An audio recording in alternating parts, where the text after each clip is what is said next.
depoimento importantíssimo. Eu não entendi aquela sirene lá ainda, Rafael.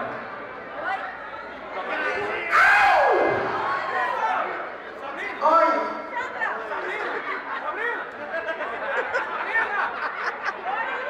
É bom aqui, tá todo mundo reunido aqui. E viva o Rio Grande do Sul! E viva o Rio Grande do Sul! Que a família Volpato, os bate-bate do ramo lá, que como que é? Ponte. Agradece a presença de todo mundo aí. E que nem a gente fala assim na igreja sempre, né? Que tem que rezar, tem que juntar a família para ir churrasco e todo mundo sempre junto. Porque se nós não estiver junto, a família também não está. E se não está junto, aí não tem ninguém junto, aí tira só uma bebedeira. E acaba tudo estragando as festas e não consegue nada. E espera só um minutinho que tem uma homenagem para vocês, que nós estamos esperando aqui mais 2 horas, que a banda não liberava. É que eu tento aqui, tanto sabe falar, noite.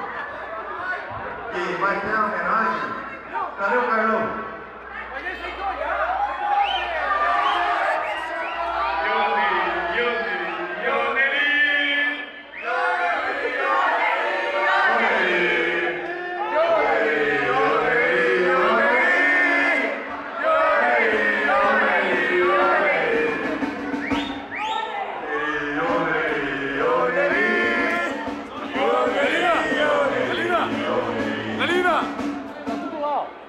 Agora todo mundo olhando pro pelão, aqui na lado esquerda do palco aqui, ó.